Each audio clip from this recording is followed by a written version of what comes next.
오늘 제목은 그리스도가 주시는 참 기쁨이라는 말씀으로 김요한 목사님께서 나오셔서 말씀 주시겠습니다.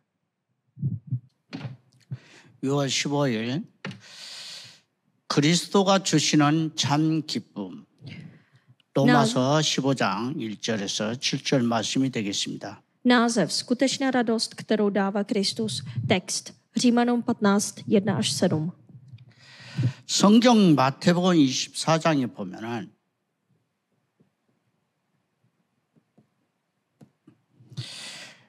난리의 소문이 있겠으나 너희는 삼가 두려워 말라. Když se podíváte ve Matoušovi kapitole 24, tam to píše Ježíš, říká, že budou zprávy o válcích a o národ, že národy jdou proti národy.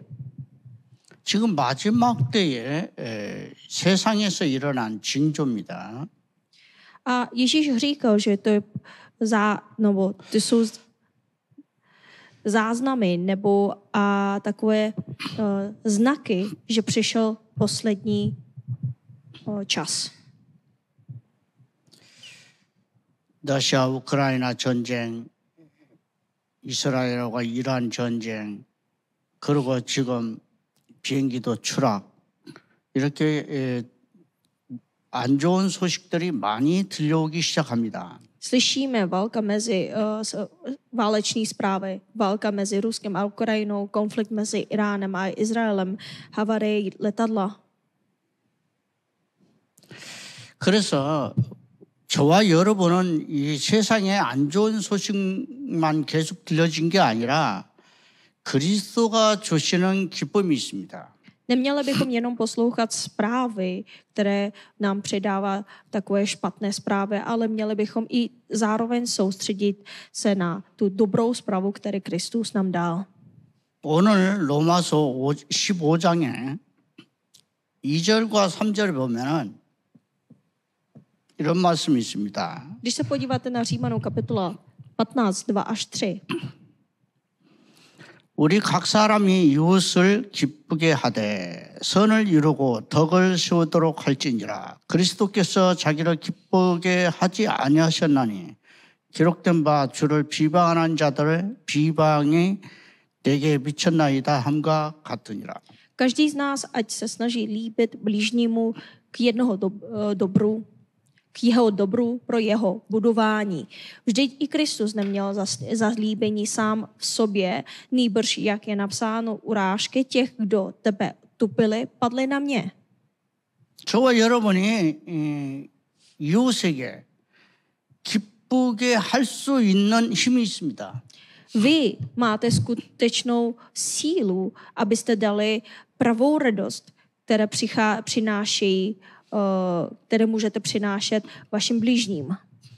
우리가 세상에 있지만 세상을 이기는 그 힘이 여기에 있습니다. Vy máte sílu, která je skutečná síla, která může přinášet radost vašim blížním. 그래서 성도들에게는 성령이 내주하시고 인도하시고 성령의 열매를 맺게 하신 분입니다. Ten Duch Svatý, který přebývá ve vás, vede vás k tomu, abyste nesli ovoce. 그래서 저와 여러분은 성도가 된 것에 감사하고 기뻐하시기 바랍니다. A měli bychom být vděční, být rádi za to, že jsme se stali v Kristu Ježíši svatí. 바로 성령이 내주 인도 역사하시면서 우리가 할 수 있는 것이 뭐냐? 성도가 주는 기쁨이 있습니다. Tím, že Duch Svatý je v nás, vede nás a naplňuje nás, abychom nesli ovoce, tak potom přichází taková síla, abyste si přinášeli radost pro ostatní lidi. 성령 받은 사람만 이렇게 할 수 있습니다. Jedině ten, kdo přijal Ducha Svatého, může přinášet radost pro druhých. 성령이 내 안에 성령으로 충만하게 하시고 인도하시기 때문입니다. Protože Duch Svatý přebývá ve mně, naplňuje mě a mě naplňuje plné radosti. 오늘 말씀에 보면은 성도들의 약점을 담당하라. Když se podíváme v dnešním textu, píše, neste slabosti druhých. 우리가 교회에 나와서 공동체를 이루다 보면은 성도들의 약점이 제일 먼저 잘 보이게 됩니다. Když přijdete do sboru, tak protože vy jste ve společenství, tak to, co vidíte, ty jsou slabosti vašich blížních v církvi. 그래서 도마서 15장 1절에 믿음이 강한 우리는 마땅히 믿음이 약한 자의 약점을 담당하고 자기를 기쁘게 하지 아니할 것이니라. A proto tady je záznam toho textu. My silní jsme povinni snášet slabosti těch, kteří nemají sílu a nemít zalíbení sami v sobě. 여기서 믿음이 약한 자들의 약점을 담당을 한다는 것은 바로 이 그리스도의 사랑 안에서 이것을 감당할 수 있습니다. Jak můžeme být silní a jak můžeme být povinní snášet slabosti těch, kteří nemají sílu? To všechno vychází z lásky Krista. 그래서 성도들의 약점을 담당할 뿐만 아니라 서로 짐을 지라는 것입니다. Neměli byste jenom nést slabosti druhých, ale měli byste i povinni snášet slabosti, jejich slabosti a jejich břemena. 갈라디아서 6장 2절에 너희가 짐을 서로 지라 그리하여 그리스도의 법을 성취하라. Galackým 6.2 píše, neste břemena jední druhých a tak naplníte zákon Kristův. 그리고 모든 성도들 안에서 기쁨을 나누라는 것입니다. A musíte líbit se všem lidem. Znamená sdílet tu radost se všemi. 고린도전서 10장 32절에서 33절에 유대인에게나 헬라인에게나 하나님의 교회나 거치는 자가 되지 말고 나와 같이 모든 일에 모든 사람을 기쁘게 하여 자신의 유익을 구하지 아니하고 많은 사람의 유익을 구하여 그들로 구원을 받게 하라. Píše v 1. Korinským 10, 32 až 33. Nebuďte kamenem úrazu Židům ani Řekům ani církvi Boží, stejně jako i já se chci ve všem líbit a nehledám svůj prospěch, nýbrž prospěch mnohých, aby byli zachráněni. 이같이 성도만이 가지고 성도들을 더 기쁨을 줄 수 있는 은혜가 항상 풍성하다는 것입니다. Musíte tady pochopit, že Bůh vám dovoluje velkou milost, abyste vždycky byli radostní, abyste mohli i tu radost předat se s vašimi blížními. 또 이웃을 기쁘게 하라. Dále, musíte radovat svého blížního. 우리가 이웃이 누구냐? 가족이 있습니다. Kdo je vaši blížní? Za prvé je to rodina. 가족들 중에 부모가 있어요. Ve vaší rodině máte rodiče. 그리고 형제들이 있습니다. Máte své rodiče a máte potom vaši bratři, 그리고 sourozence. 자녀가 있습니다. Potom máte i své děti. 에베소서 6장 1절에서 3절에 보니까 자녀들아 너희 부모를 주 안에서 순종하라. 이것이 원론이라. 내 아버지와 어머니를 공경하라. 이것이 약속 있는 첫 계명이니 이는 내가 잘되고 땅에서 장수하리라. Píše Efeským 6, 1 až 3. Děti, poslouchejte své rodiče v Pánu, protože je to spravedlivé. Ctí svého otce a matku, to je první přikázání se zaslíbením, aby ti bylo dobře a abys byl dlouho živ na zemi. 그리고 4절에도 보니까 자녀들을 주의 교양과 훈계로 양육하라. 또 아비들아 너희 자녀를 노엽게 하지 말고 오직 주의 교양과 훈계로 양육하라. A 4. verš píše, a vy, otcové, nedrážděte své děti k hněvu, ale vychovávejte je v Pánově kázni a napomenutí. 그리고 이웃이 또 교회의 성도가 바로 이웃입니다. A potom naši další blížní jsou věřící ve sboru. 오늘 로마서 15장에 2절에 말씀하고 있습니다. A v dnešním textu Římanům kapitola 15, verš 2. 우리 각 사람이 이웃을 기쁘게 하되 선을 이루고 덕을 세우도록 할지니라. Každý z nás ať se snaží líbit blížnímu k jeho dobru pro jeho budování. 예수님께서 이렇게 본을 먼저 보여주셨습니다. Ježíš nám ukázal vzor. 그래서 다른 사람을 일을 돌아보는 그런 눈이 있어야 됩니다. A protože Ježíš nám ukázal vzor, tak měli bychom se napodobovat jako Ježíš a měli bychom si dívat i na naše blížní. 빌립보서 2장 4절에 이렇게 기록되어 있습니다. Filipským kapitola 2, 4 píše.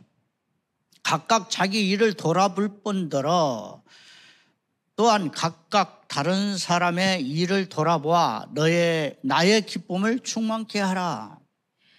Nevěnujte pozornost každý jeden jen vlastním zájmům, nýbrž každý i zájmům těch druhých. 우리가 나의 일과 그리고 내 이웃의 일도 돌아보면서 예수 그리스도의 비밀을 전달해야 됩니다.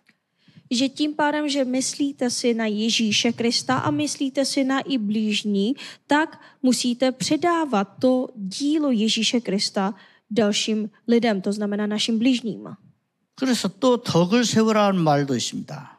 A potom říká Bible další, budovat druhé. 로마서 15장 2절 그렇게 덕을 세워야 됩니다. V tom stejném textu, co jsme přečetli v Římanům 15:2, píše, že budovat toho člověka. 바울이 사랑하는 두기고라는 이름을 언급합니다. Pavel v jeho spisu tady zmiňuje o Tychiku a nazývá jeho milovaný bratr. 골로새서 4장 7절에 보니까 두기고가 내 사정을 다 너에게 알려주리니 그는 사랑받는 형제요 신실한 일꾼이요 주 안에서 함께된 종된 자니라. O něm takhle to píše Pavel. Co je se mnou, vám oznámí Tychikos, milovaný bratr, věrný služebník a spoluotrok v Pánu. 두기고는 선교 현장에 일어난 일들을 자세하게 교회에게 형제들에게 전달했던 것입니다. A Tychikus byl takový bratr, který dostával nebo poslouchal zprávy od každého sboru, od každého lidu a potom předával tuhleto zprávu věrně ostatním lidem. 에베소 6장 21절 22절에 나의 사정 곧 내가 무엇을 하는지 너에게도 알리려 하노니 사랑을 받은 형제여 주 안에서 진실한 일꾼인 두기고와 모든 일에 너에게 알리리라. 우리 사정을 아뢰고 또 너희 마음을 이루하기 위하여 내가 특별히 그를 너희에게 보내었노라. A potom další záznam o Tychiku je napsáno Efeským kapitole 6, 21, 22. A abyste i vy viděli, co se mnou a co dělám, všechno vám oznámí Tychikos, milovaný bratr a věrný služebník v Pánu. Jehož jsem k vám poslal právě proto, abyste se dověděli, co se s námi a aby pozbudil vaše srdce. 이같이 성도만이 할 수 있는 세상 사람이 할 수 없고 성도들만 할 수 있는 기쁨이 있습니다. A proto tady vidíme, že v písmech píše, že jedině svatí jsou schopni dávat takové pravé pravou radost ostatním lidem. 그 다음에 그리스도가 주시는 기쁨이 있습니다. Dál je ta skutečná radost, kterou dává Kristus. 성도가 주는 기쁨은 바로 성령 충만과 성령 내주입니다. Radost, kterou může ten věřící předávat blížním, je to pravá radost, která přichází skrze naplnění Duchem Svatým a přebývání Ducha Svatého. 그리스도께서 주시는 기쁨은 바로 성령의 역사가 일어나는 때 주어지는 것입니다. No ale skutečná radost, kterou dává Kristus, to se děje skrze dílo Ducha Svatého a projevuje se jako dílo Ducha Svatého. 로마서 15장 3절 말씀에 보니까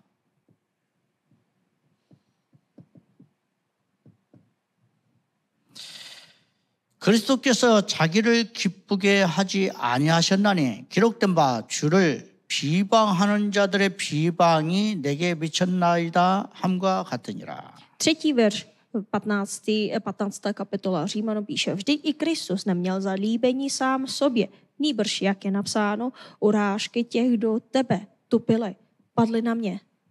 이것은 다윗이 그리스도가 오셔서 그런 말씀이 성취될 것을 미리 예언한 것입니다.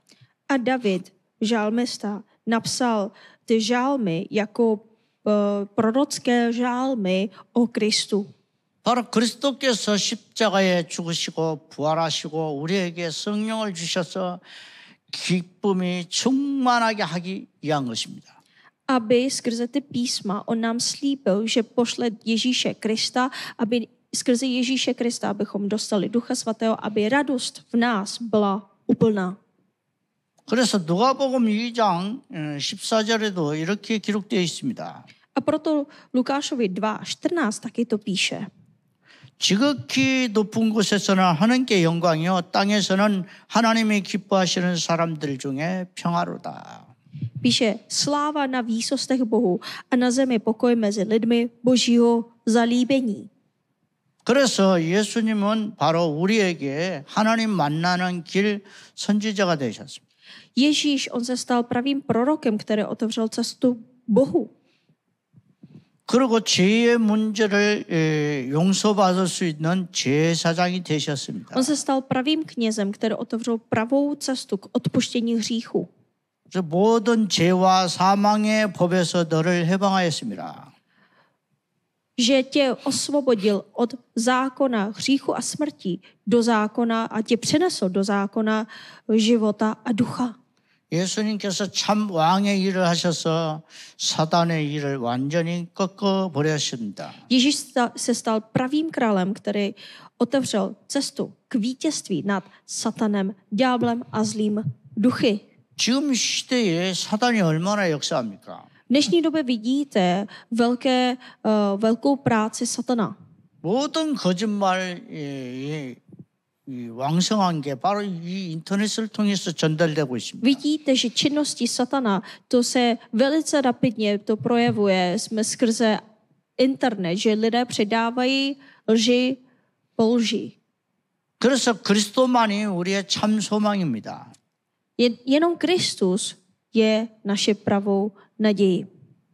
그리스도께서는 자기 자신을 비우셔서 우리를 위해서 이 땅에 자기 마음을 보여주신 것입니다. Kristus, to je jediný způsob, jak Bůh ukázal tu projevu naděje a jeho lásku a otevřel tu cestu skrze jenom Ježíše Krista. 빌립보서 2장 5절에 7절 말씀에 보면은 Filipským 2, 5 až 7. 너희 안에 이 마음을 품으라. 곧 그리스도 예수의 마음이니 그는 근본 하나님의 본체시나 하나님과 동등됨을 취할 것으로 여기지 아니하시고 오히려 자기를 비워 종의 형체를 가지사 사람들과 같이 되셨고 그리스도께서 우리에게 이렇게 자기 자신을 낮추시고 겸손해 이 땅에 오셨습니다. Přečteme si Filipským 2, 5 až 7. Mějte tedy v sobě to smýšlení, které bylo i v Kristu Ježíši, ačkoliv byl ve způsobu božím, nelpěl na tom, že je roven Bohu. Nýbrž sám sebe zmařil, vzal na sebe způsob otroka a stal se podobným lidem. A když se ukázal v podobě člověka, ponížil se. 그리스도께 십자가에서 이 땅에 십자가에서 죽기까지 복종을 하신 것입니다. Že Ježíš, on poslouchal do takové míře, že se ponížil poslušnosti až k smrti. 그래서 저와 여러분에게 성령을 주셔서 성령의 역사를 계속 베풀고 계십니다. Aby nám dal Ducha Svatého a skrze Ducha Svatého nesl pokračované ovoce. 그러면 세 번째로는 성경 속에서의 기쁨이 있습니다. Za třetí, tady je radost v písmu. 성경 말씀은 앞으로 성도들을 통해서 전도자들을 통해서 계속 성취될 것입니다. Radost písmu ukazuje skrze evangelisty, skrze svatí a ukazuje jeho ovoce. 성경 말씀이 성령으로 열매를 맺게 하신 것입니다. Protože skrze v tom písmu, jak se to písmo se ukládá a se jde v takovém procesu v srdci, tak projevuje se skrze to ovoce Ducha Svatého. 성경 말씀을 왜 기록하셨습니까? Proč Bůh napsal písmo? 로마서 15장 4절에 보면은 교훈하시기 위해서 주셨다. Píše ve 4. verši kapitola 15 Římanům, že je napsáno pro poučení. 성경을 통해서 위로도 하시고 그리고 소망도 가지게 하려고 주신 것입니다.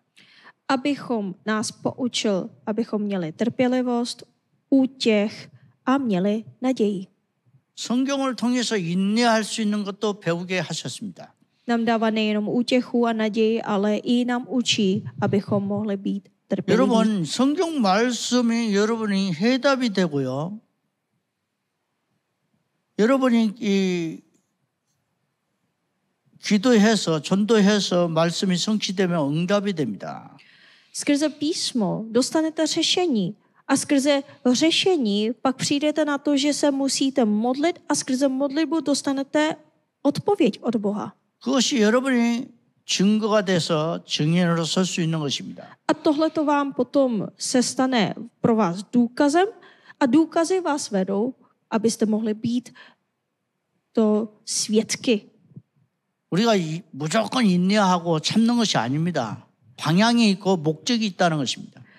Ne, tedy Bible neříká, abyste prostě bez žádných cílů a takhle to marně byli trpěliví. Bible nám říká, buďte trpěliví, protože máte cíl. 야고보서 1장 3절에서 4절에 이렇게 기록되어 있습니다. V Jakubovi 1, 3 až 4 píše. 이는 너희의 믿음이 시련이 인내를 만들어 내는 줄을 너희가 알미라. 인내를 온전히 이루라. 이는 너희로 온전하고 고비하여 조금도 부족함이 없게 하려 함이라. Píše Jakub 1, 3 až 4. Víte, že zakoušení vaší víry působí vytrvalost a vytrvalost ať má dokonalý výsledek, abyste byli dokonalí a úplní a aby vám v ničem nic nescházelo. 여러분 자꾸 인생의 삶에 약간 모자르지 않습니까? Cítíte takový pocit, že něco vám schází? 그 인내할 때 부족함이 채워질 것입니다. No ale když budete vytrvalí, tak jak Bible nám říká, podle cíle, tak ta vytrvalost vás buduje a to budování naplní to, co vám schází. 인내할 때 조금도 부족함이 없게 해주겠다는 겁니다. Že když 인내하라는 거, když 기다리라는 budete 것입니다. vytrvalí a když budete trpěliví, budete čekat, tak i vám naplním to, co vám schází. 이루하면서 소망을 가질 수 있습니다. A můžete utěšit další lidi skrze písma a tohle to vede k naději. 우리 한국이 일본에게 점령을 당한 적이 있었습니다. Byla taková doba, kdy Korejská republika byla kolonizovaná pod Japonskem. 그때 기독교인들은 이런 찬양을 불렀습니다. Tehdy křesťané zpívali takovou písní. 죄 많은 이 세상은 내 집이 아니네. 내 모든 보화는 저 하늘에 있네. 저 천국 문을 열고 나를 부르네. 나는 이 세상에 정들 수 없도다. Oni zpívali tímto verši. Tento svět plný hříchu není mým domem. Všechny mé poklady jsou v nebi, otevírají se brány nebes a volají mě. Nemohu se přikoukat k tomuto světu. 나라 없이 살아가는 사람들에게는 하나님의 나라가 소망이 된 것입니다. Pro věřící, kdy věřící našli opravdovou naději a útěchu ve písmě, když měli velké těžké doby. 너희가 성경을 읽고 있느냐? 이것은 성경은 곧 예수 그리스도에 대한 것이다. Zkoumáte písma, protože se domníváte, že v nich máte věčný život, ale právě ona svědčí o mně. 그래서 성경을 상고를 해서 성경을 통해서 예수 그리스도를 발견하고 믿고 구원받아 영생을 얻게 하려 하는 것입니다. Skrze domnívání a zkoumání písma, abyste se našli věčného života skrze zkoumání písma a písmo, které vede k Ježíši a abyste dokonce dostali úplný věčný život. 이 세상에서 없는 게 한 가지가 있어요. 바로 성경에만 있는 영생이 바로 그리스도입니다. Ve světě neexistuje věčný život. Jedině Bible nám nabízí o věčnému životu, které přichází skrze Ježíše Krista. 우리가 인생을 살아가면서 왜 사는가? 많은 사람들이 질문합니다. 하나님의 영광을 위해서 사는 것입니다. Mnozí lidé se ptají, proč žiju. Bible nám odpovídá jednoduše. Člověk žije pro Boží slávu. 그래서 하나님이 나와 함께 하시겠다고 그랬습니다. A Bůh slíbil, že bude s námi. 그리고 임마누엘 하시겠다고 그랬습니다. Bůh bude se mnou a Bůh bude Immanuel. 그리고 모든 현장에 원내스 하겠다는 것입니다. A říká, že on bude ve všech situacích jako jednotně.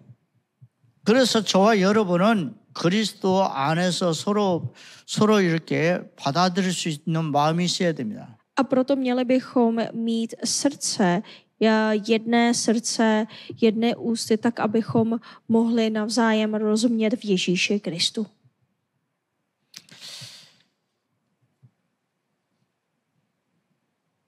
우리가 형제들을 형제로 받아들이는 것이 얼마나 중요합니까? Je velmi důležité, abychom přijali bratra jako bratra. 로마서 15장 7절에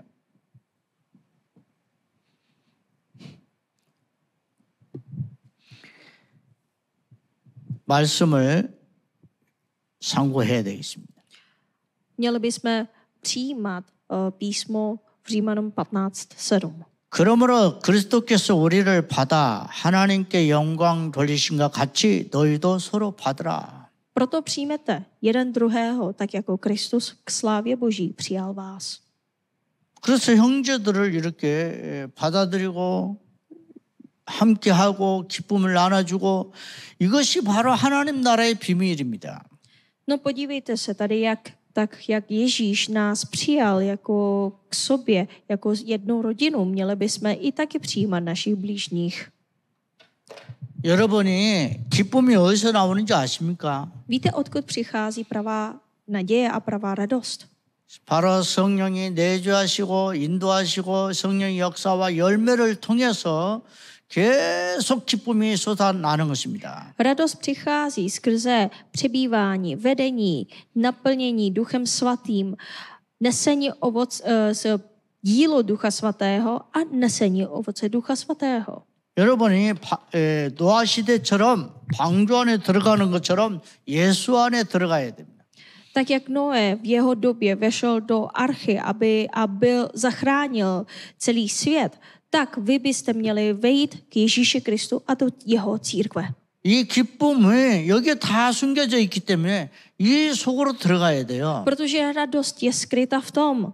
Musíte si vejít do toho a užít si pravou radost. 성도가 되고 그리스도 안에서 성령의 성경 속으로 들어가야 됩니다. Musíte nejdřív vejít do stavu svatých, potom přijímat radost, kterou vám dává Kristus a potom vejít do radosti písma. 자, 결론을 말씀드리겠습니다. Uzavřeme slovo. 우리가 성경에 보면은 사도행전은 1장 1절에 예수가 그리스도다. Když se podíváme ve skutcích 1.1, tam to píše, že to písmo, které napsal předtím, tam všechno říká, že Ježíš je Kristus. 그리고 하나님 나라. A potom je Boží království. 성령 충만이 있습니다. A potom naplnění Duchem Svatým. 그래서 사도행전 1장 138이라고 합니다. A my to jako zkráceně a jednoduše říkáme 1.1, 1.3, 1.8. 많은 사람들이 138의 언약을 잡고 이 안에 들어가는 걸 힘들어합니다. No, ale mnozí i svatí, i mnozí lidé, je to tak těžko, aby si vzali, uchopili to slovo a vešli do toho stylu života. 그래서 훈련을 받아야 됩니다. A proto potřebujeme tréninky. 올바른 각인이 시작돼야 됩니다. Měli bychom začínat se správným vštípením. 그래서 미션홈이라는 곳에서 매주 말씀이 또 선포되고 있습니다. Každý týden v domě misí přidáváme slovo. 그리고 1:1 양육도 있습니다. A potom máme individuální učednictví. 그리고 지역에서 전도할 자들을 불러서 훈련시키는 전도학교가 있습니다. A potom máme evangelizační školu v každém regionu, tak abychom tam shromážďujeme lidi, které mají ochotní evangelizovat a s nimi řešíme evangelizace. 그리고 아이들을 훈련시키는 금토일 시대를 열어야 됩니다. A potom museli bychom otevřít dobu pátek, soboty i neděle, tam, kde by mohli i vyučovat naše budoucí generace. 성전만 있는 게 아니라 성전들을 회복해야 됩니다. Neexistuje jenom Boží chrám, ale v Božím chrámě jsou nádvoří. 여러분들이 그래야 여러분이 기쁨이 계속해서 넘쳐나게 될 줄로 믿습니다. A podívejte se, máte hodně věcí, ve které byste mohli najít pravou radost a měli byste si to opravdu nalézt. 로마서 15장에는 그야말로 여러분들이 하나님 나라 안에서 이 기쁨, 하나님 나라는 먹고 마시는 것이 아니고 의와 평강과 희락이라 이 기쁨을 누리는 비밀이 숨겨져 있습니다. Boží království není o jídle a není o pití, je to Boží království o radosti, o pokoji a o radosti, pokoji, protože je to takové tajemství, které skryté je v Božím království. Měli byste si to plně užít. 한 주간도 이 속에서 승리하시기를 바랍니다. Přeji vám velké vítězství skrze to slovo, abyste přeji vám velké vítězství, abyste v tom slově si užívali 기도를 드리겠습니다. radosti. Pojďme se modlit. 성도가 성령 충만하여 참 기쁨을 전달하게 하소서. Nechť věřící jsou naplnění Duchem Svatým a přinášejí skutečnou radost. 믿음이 약한 자의 의견을 비판하지 말게 하옵소서. Nedovol, abychom soudili názory slabých ve víře. 서로의 짐을 함께 지고 그리스도의 법을 성취하게 하소서. Dej nám nést břemena jeden druhého a naplnit tak Kristův zákon. 가족을 기쁘게 하고 교회 성도를 기쁘게 하옵소서. Pomoz nám přinášet a radost rodinám i bratřím ve sboru. 그리스도께서 주시는 참 기쁨과 소망을 누리게 하옵소서. Dej, ať zakoušíme skutečnou radost a naději od Krista. 한 마음 한 입으로 하나님께 영광 돌리게 하옵소서. Umožní nám oslavovat Boha jedním srdcem a jedinými 성경의 이로로 ústy. 인내와 소망을 가지게 하옵소서. Ať skrze útěchu z písma máme trpělivost a naději. 예수 그리스도 이름으로 기도를 드립니다. Modlím se ve jménu Ježíše Krista. 아멘. Amen.